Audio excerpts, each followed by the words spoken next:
Ladies and gentlemen, we're back today. We're going to be talking with somebody who is doing some good in the world. We've got Jeremy Gregory from Tindakan. How are you doing today? I'm doing good. How are you doing? Well, considering the state of the world, I'm hanging in there, you know. So, can you just tell us about the mission and goals of Tindakan? How did you come up with the idea for the organization? Yeah, well, Tindakan is, I guess, a good place to start would be to share that Tindakan is a Malay word that means, in short, an action to accomplish a purpose. And, as we were talking a little bit before, we started a mutual friend of ours, Doug Baum, and I started what is now Tindakan back in the day around like 1995, 1996. It was called Bands for Lands at the time, and the watered down, mission of Bands for Lands was to use music and the arts to purchase and preserve endangered ecosystems. So we wanted to create, festivals and concerts, tours, and then use the revenue from those shows to basically buy endangered ecosystems and protect the biodiversity. And we did a relatively successful job at that, but we found out pretty quickly that it was hard to do that. So we became more of an educational organization, but we liked the idea of being solutions based. So fast forward to about, I don't know, maybe 8 or 9 years ago, we saw the fact that Tindakan was, or Bands for Lands was just so much more than just protecting, our endangered ecosystems and our biodiversity. That there was a strong social justice component to the eco justice, and it's always been my stance that you can't have eco justice without social justice and vice versa. You really have to say, I think, in order for it to be complete, you almost have to always say eco social justice, because you can piecemeal, but then you're going to be very, very incomplete. So Tindakan is an eco social justice organization that is solutions based, and the mission is to work with other nonprofits that advocate for eco-social justice to help expand the capacity of their organizations. So it could be a nonprofit, or it could be a project, it could be an activist group. If they're solutions based and they are, they fall in alignment with what we're doing, we'll come in and we'll help them set up a concert, or we'll set up an event or a festival or something, a workshop to inspire their communities to get involved and take positive action. Yeah. And so how did you personally get invested into ecosystems and the environment? When did you first remember being somebody who was interested in nature and in the environment? I think it's intrinsic within me. I was raised by a family that were very staunch eco-social justice activists even. But I think from an early age, I can go back to, I think, maybe around 7 or 8 years old, and I'd seen a very graphic article in National Geographic of the harp seal hunts in British Columbia in Canada, and just how horrific it was. The pictures that just seared right through me, and I just knew right there, at such an early age, that was wrong. It was just immoral. It was inhumane. Those were words I didn't know of at the time, and I just knew that was wrong. And quite, simultaneous to that, just also being made aware of the whale hunts, before there was, the strong regulations with whale hunting. And so a lot of it became, centered around animal rights and animal protection. And that, as I got older, my family were really great at educating me on, just the connectivity of everything, our forests, our biodiversity, our environment, our conservation, how everything is interconnected. and but doing campaigns for the International Fund for Animal Welfare and these other organizations that were doing these really great things to protect, our wildlife and our ecosystems. So I would say probably from about age, 6 to 7, that's where it all started into where I am now. Wow. And as time goes on, you just put into practice the things that you feel about, I just stopped eating animals, but I think I've always wanted to not eat animals, but it just took me a while. Well, I'm glad you brought that up, Chris, because cognitive dissonance, I think, runs in so much of our society. And I as well had that as my family. Here we are, we're, all about the environment and all about, all these exotic animals, and protecting them. But, I grew up on a farm and eating, farmed animals, eating my eggs and my pork and all of that at the same time. So the cognitive dissonance was there even within our family, and it wasn't until 1994, well, about the same time that I actually became vegetarian, but not until 2014 that I actually became full on vegan. Yeah.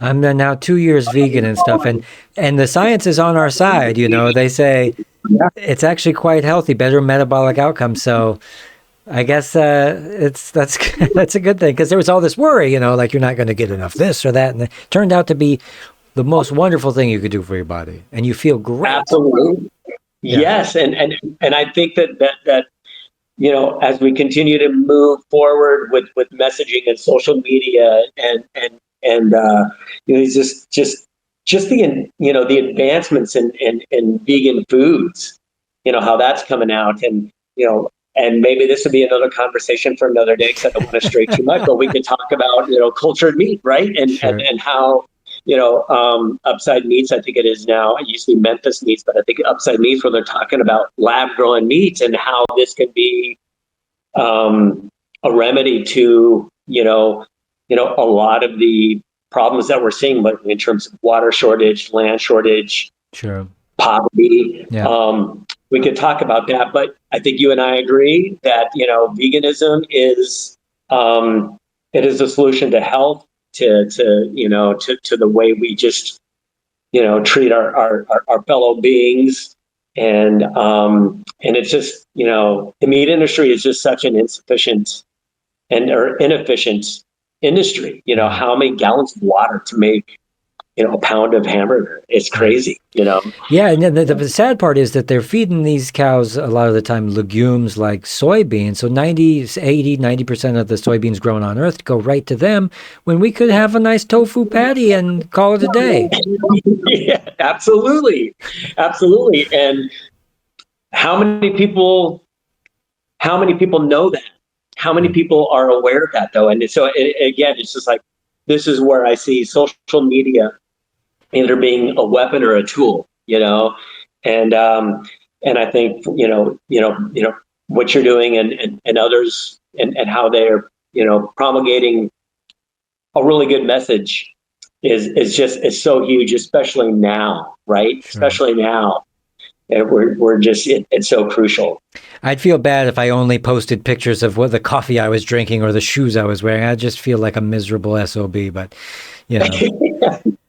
Well, and yeah, and that is the trick also, it's like not to come up too preachy or not to come up drab or glib or have this gloom and doom, fire and brimstone kind of attitude, which I've had to spend years, going through it myself. I was one of those typical, uber vegans, those vegan Nazis, whatever what they call, those crazy fanatical vegans. I was that at one point in time, believe it or not. I'm about there. I just started, so I'm pretty fresh, and I'm pretty I'm pretty outraged by everything. I was like, everybody's just stupid. What's going on? Right. And and of course that's there in my head a lot. And so finding creative ways to, creative non-preachy funny ways even to get the message out there, non-judgmental ways to do that. And that's tough to do at times, It really is. Yeah. and we've tried to find our way to do that through Tindakan and working with others. How can you get that message across without coming off judgmental? And man, people get upset Yeah. about their food. Yeah. One way or the other. One way or the other, vegan or non-vegan. It's so funny because other things as well. Anything that people derive joy from that's killing them, like if they're enjoying it, but it's killing them. When you tell them that it's killing them, they don't like that. Drugs, absolutely, fatty foods, sugar, doesn't matter. Sure. Well, yeah, I was diagnosed with ocular melanoma, and that was a big part of why I switched over to being vegan. And it was complete live foods, no processed foods, even the good, yummy processed vegan food. It was smoothies and coffee colonics. Oh, wow. Yeah. But I'm here, and I think a lot of it is, I would say 95% of it is because of the change in my diet, and then energy, just that, the mind over matter. Yeah. Well, the processed foods and the dairy too. There's science is not looking kindly on that. The latest science. So again, we're just incredibly lucky that we chose the right way. The compassion turned out to be the good thing. But I think, talking about trying to get people on the selfish aspect of it, saying the health has been the most effective, for sure. Well, and I find it curious to ask different people who are vegan or are just becoming vegan, have been vegan for a while, what their reasons were or are for becoming vegan. And it's amazing how, some might say, well, it was health first, or it was the ethical reasons first, or I can't stand to see that we're destroying our environment. But it's like, it is holistic. That's what I love about the vegan diet, is that whether you chose one or a couple of them or whatever, what you're doing is you're doing all of them though. You're doing it. It's very holistic. And that's where that's how I really try to live my life personally, and with, just with the endeavors I involve myself in. Is it holistic, or is it disjointed? Is it not connected? Right. And that kind of is my litmus test for, does this make sense for me to involve myself in it? Again, personally or vocationally or whatever, or my life calling. Interconnected, a cycle, or symbiotic in some way where it makes absolute sense. But I always tell people this: go vegan. It's good for the animals, the environment, and yourself, and it's win-win-win. Yeah. Absolutely. Yeah. And then to listen to them do the mental acrobats to try the gymnastics to stay where they're at, to not to change their path. It's funny. Yep. Yeah. Because yeah, you're right. You're totally right. And it's always that, it's like, I love the smell of bacon in the morning. Right. I have the people that want to change, and they really know that it's the right thing to do, and they take their hat off to you when you say it, but then they say, "Wow, I just can't do it. I won't do it." Yeah. What is it going to take? What is it going to take?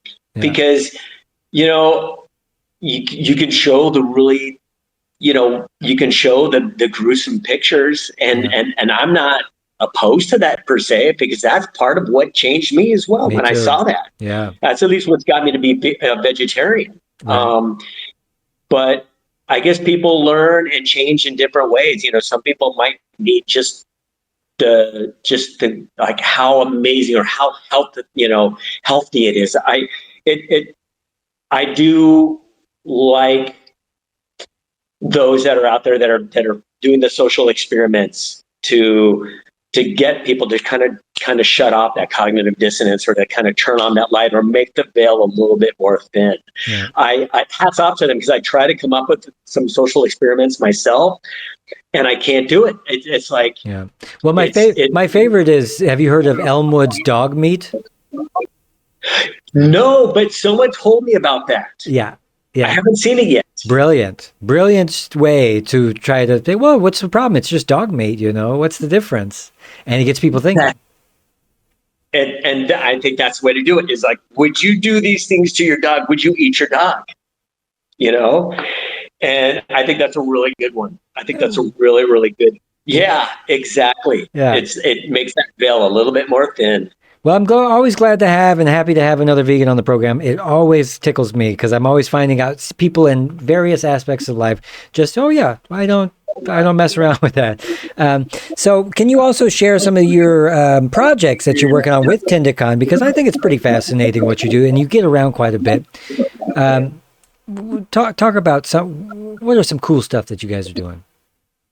Yeah, I'm excited to share the big one right now, and we're in the preliminary stages of it, but it's an exciting project. It's called Global Coffee Solution, and I was blown away about how much destruction coffee production has on our planet. And I pulled up a few stats that we're using, but even myself, I had no idea. But I'm not a coffee drinker, but there's a lot of coffee drinkers. And I don't know if you knew this, Chris, really, but here, I'll just read off a couple of these stats, and then I'll kind of talk about why I pulled Tindakan into this endeavor. But 16,000 acres of forest are burned to dry process our coffee every year, just in Central America. That's 16,000 acres of forest are burned every year. And if you look at Central America compared to the whole world, I mean, it's relatively small. And then for every cup of coffee consumed, roughly 3 square centimeters of forest is destroyed. Whoa. Yeah. 500 billion cups are consumed globally each year. So 500 billion cups of coffee are consumed globally each year. And the US market consumes 26.2% of that. Wow. So yeah. It just shows. I mean, it's the second most popular beverage next to tap water. It's more than alcohol. Some people they must be brushing their teeth with it. What's Yeah, it's and to think that you need water to make coffee. So right. Just to hear some of these stats that It's unbelievable. just kind of blew me away. 40. Yeah, here's the last one I'll throw out. 45% of land for growing Arabica coffee will be lost by 2050 due to loss of forests. Mm. So we are quickly going through our forests for the sake of coffee, but there is good news. There is Global Coffee Solution, and I was synchronistically pulled into this project by Jane Goodall, and a mutual friend of ours, of Jane's and mine, is his name is Derek, and he runs the Merchants of Green Coffee and Café Solar out of Canada, and he's been working on this project with a handful of others for about 30 years now, and they've gotten themselves to this point where they've created this concept of coffee forests people, and so they will be using one of the many concepts or solutions to this project is using a thing called integrated open canopy, or IOS is what it's called. And it's integrated open canopy growing. So it's it's biodynamically incorporating forests in with the farms. So it's kind of permaculture in a way. So rather than destroying these forests, they are restoring forests and working within the parameters of the forest.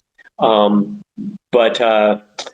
also with that, implementing and building solar powered coffee drying stations to the mix, because again, like besides the deforestation just for the plantations, they have to chop all this wood down to dry the coffee beans, not roast but to dry. So Right. it's like these pictures of these places called laguardias are just, or guardia, I can't say the word. We'll just call them big fires Yeah. to dry. It's mind blowing. 16,000 acres of forest. 16 acres of forest. Yeah, Wow. yeah. And so we are working with the Mesoamerican Development Institute, the Merchants of Green Coffee, and Jane Goodall herself, who is led herself to being an ambassador to this project. And between this and a couple of other concepts that I'm not at liberty to talk about just yet, but are pretty revolutionary. It's going to be very paradigm changing. So I'm excited, to say the least. But it's called Global Coffee Solution, and people can go to globalcoffeesolution.org to check it out. Yeah. Check it out, everybody. There'll be plenty of links in the description and everything like that. So what else is on your radar as far as issues in the world that you'd like to see eradicated? Wow. I can get into the politics. We have a 2024 election coming up. That's pretty scary. And again, like I talked about, you can't talk about eco justice without social justice. And the administration from 2016 to 2020 was pretty brutal. And the fact that we almost lost our democracy, and the fact that in that 4-year span, we had environmental regulations that were just gutted. We had wetlands policies that were gutted, water quality regulations that were gutted. The EPA was, lost its, had its teeth punched out by this administration. And, we're in a very polarized world, as you know. And how are we going to inspire people to take positive action, in this finite amount of time that we need? So Tindakan is continuing to use our concepts of music and the arts, music excites people, but we can do this in a way that edutains. We love that word, edutainment. And so Tindakan is all about that, to actually working with farmers to teach regenerative agriculture, hemp production. Like this, it's sad that we legalized hemp, but our politicians haven't got behind it enough to create a banking system to allow these farmers to to sell their crops and put their money in their bank. Sure. It's sad, so we see a lot of hollow promises from these politicians and puppeticians that aren't really standing up for the common folk and our farmers, our farmers, those that feed us all. They continue to get screwed over. And the regenerative agriculture and biodynamic farming, which is something that Tindakan has done through our joint entity with Tindakan Innovations, with hemp production, and just how do we take care of our land. We're destroying our soil. That's another issue that so many people don't know about, that we are going to be barren in terms of fertility with our lands here in the next decade if we're not careful. So we're seeing the canaries in the coal mine in these developing countries get just wrecked and destroyed. This is a combination of, industrial farming practices with heavy chemical fertilizers, but then also climate-induced issues as well. And yeah, it's kind of frightening. I'm surprised that more people aren't speaking up. That's why we have to continue to talk about it, keep fighting for, you know, Yeah. but it's an uphill battle. So how do you stay calm and collected in these kind of moments? Obviously, it's a hard to see what humanity is capable of. What do you do? That is a great question. Yeah, what do you do for fun? Meditation. Yeah. Well, I do a lot. Well, meditation. I do things for fun. Music and art and photography. But I wouldn't even be able to do those things if I hadn't incorporated, meditation and pranayama into my life. Integrally into my life. The way that I have, because it is about having a positive mindset, and in spite of everything that's happening right now. And it's just having that, a strong, healthy, positive mindset. um, because I was just in Honduras for a couple of weeks, and just seeing the deforestation like before our eyes, and how these lush mountains are being chopped down for the sake of coffee, and to keep everyone wired on that coffee, right? So yeah, it's been meditation and pranayama. Yeah, yeah. I'll have to try that. I do a little yoga and I do a little, light fitness and walking and hiking, and it helps, does, but real world problems always sort of peek their heads back up. But yeah, like I said, we got to keep fighting no matter what. So you went to Honduras. Where else in the world have you gone that really blew your mind? I served in Peace Corps, Wow. and yeah, I was in Malawi, Africa, but spent a lot of time in sub-Saharan Africa. But getting a chance to see, several years of life and culture, many different cultures, I should say, and predominantly in sub-Saharan Africa. But yeah, but coffee production over there, Ethiopia, and up in the mountains of Tanzania, and all those places, where Jane has spent much of her life, and Yeah. and that's where this project will find itself going, as well. Central and South, South and Central America, and then over into Africa as well. But yeah, been over a few places. I could say. How's the food in Malawi? Well, speaking of food, right? A lot of it is vegetarian based. Ah, A lot of it is vegetarian based. It's where you're getting your food. It's not GMO. Quote unquote GMO. It's in your garden. It's straight from the field. You watch it grow, and you know what you're putting in your body. So, covered in beans and those beneficial microbes and everything that we like to sterilize. They actually have those over there. Yeah. exactly. Yeah. Yeah. Well, I can't. Well, I'm going to book my ticket one day. I'm going to go check it out myself. You need to. You Uh, need to, and then jump over and do some of the plant medicines. You got like a boga over there, so ah, incorporate that into your with the yoga and the yeah. fitness as well. Yeah. Yeah. Yeah. Yeah. Need all the wellness I can get. So before we go, I just wanted to ask you what other things are on the horizon for Tindakan and you personally. What without giving away all your secrets, what are you looking Yeah. forward to? Well, I think right now it's diving deep into global coffee solution with these amazing people that we're teamed up with, and those that will soon be coming into the mix.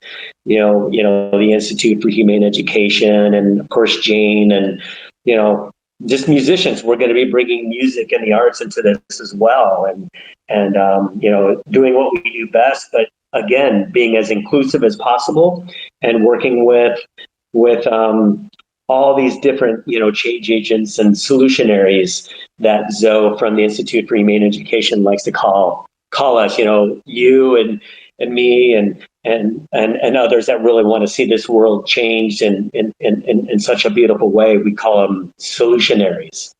So I'm excited about that. So I'm putting all my attention into Global Coffee Solution, but where I can find time, I'll continue to make music and art, and yeah.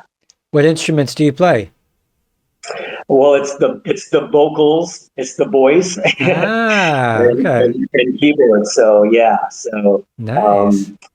yeah, so again, time is so elusive, and as we get older, it's harder to find time to do things that we love, but also that are enriching.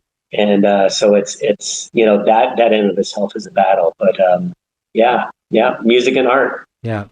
Find the time for your piece, folks, every day. Yeah. Cut a little slice out and give it to yourself. That's what I think.